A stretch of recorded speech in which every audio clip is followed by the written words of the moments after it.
work session for the comprehensive plan regarding the 60-day review transmittal.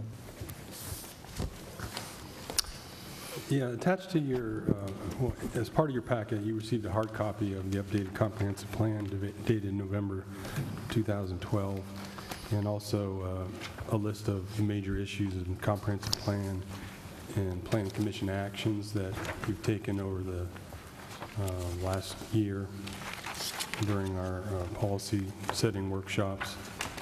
The comprehensive plan in its draft form as presented to you is also posted on the county's comprehensive plan web page under charlescountyplan.org, available for public review under the document library.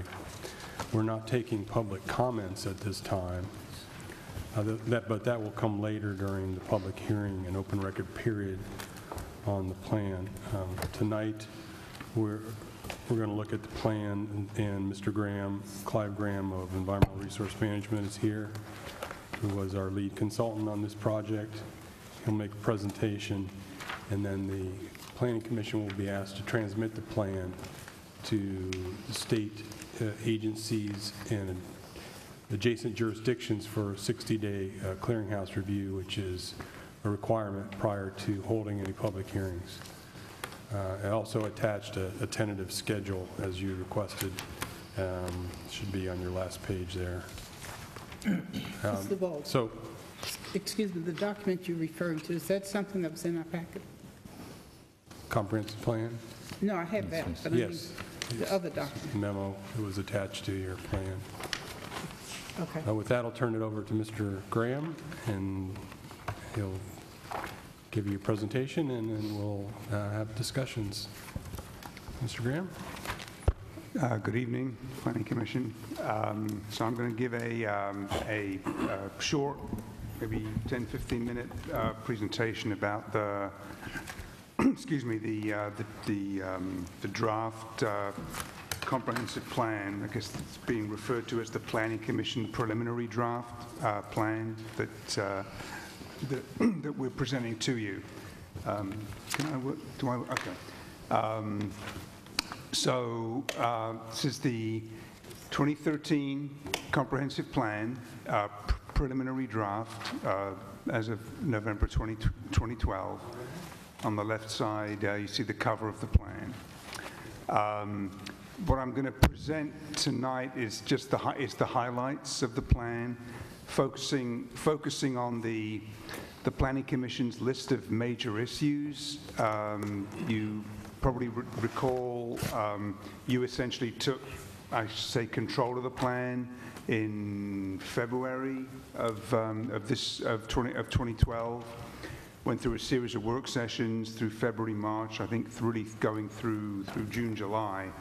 And Mr. Ball sort of had a spreadsheet of about probably 15 to 20 major issues that he was looking for guidance, for policy guidance from the Planning Commission. So this presentation is going to focus on how your decisions on those has been reflected in the draft plan. The 2013 plan is a complete update rewrite of the 2006 plan. It meets the requirements of the Maryland Code, which is now the land use part, now operates under what's referred to as the land use article. As of October, just a month ago, Article 66B that we'd all grown to love has now on the has been replaced by this land use article. The new plan is in 10 chapters versus 14 in the old plan. We've tried to streamline it wherever possible, make it a shorter, more readable document. In terms of the land use plan, which is of course the central chapter of the plan, the most important numbers are the ones you see at the top there. Is the projected population growth in the county over the next 30 years of about 75,000 people. and that translates into, equivalent number of dwelling units and cars on the roads and all the rest of it. So that's really what the plan is all about. The land use plan is consistent with the tiers map that you've been working on. There needs to be consistent for obvious reasons. They're both policy maps. The plan has a strong focus on Waldorf.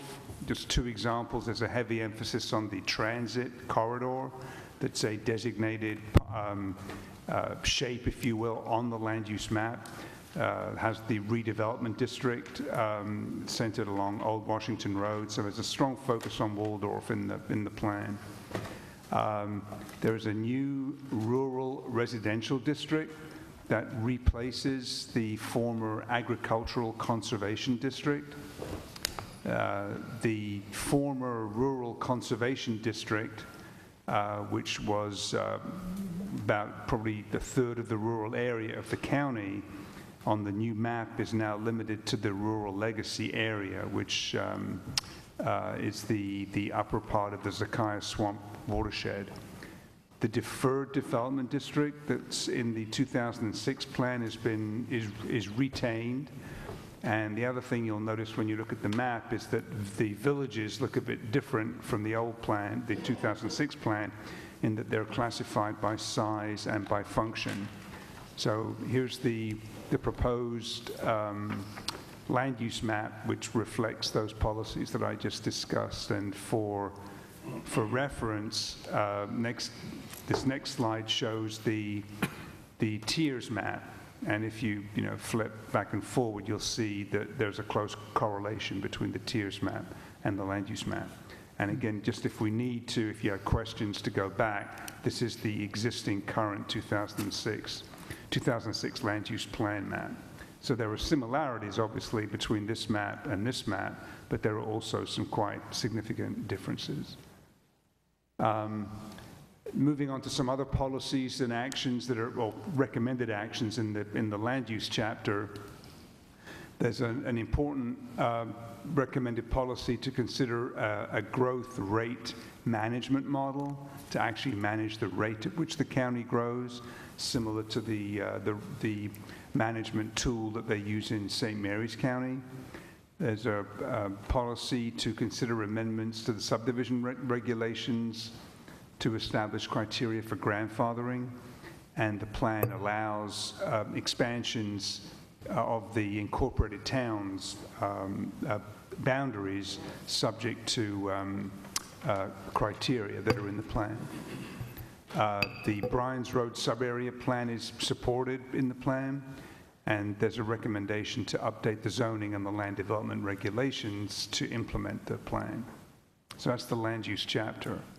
The water resources chapter is an important chapter of the plan, and this chapter is a little bit different from the water resource element that was adopted as part of the 2006 plan, in that it now takes into account the total maximum daily load, the TMDL, and the watershed implementation plan, the WIP, that the county is working on.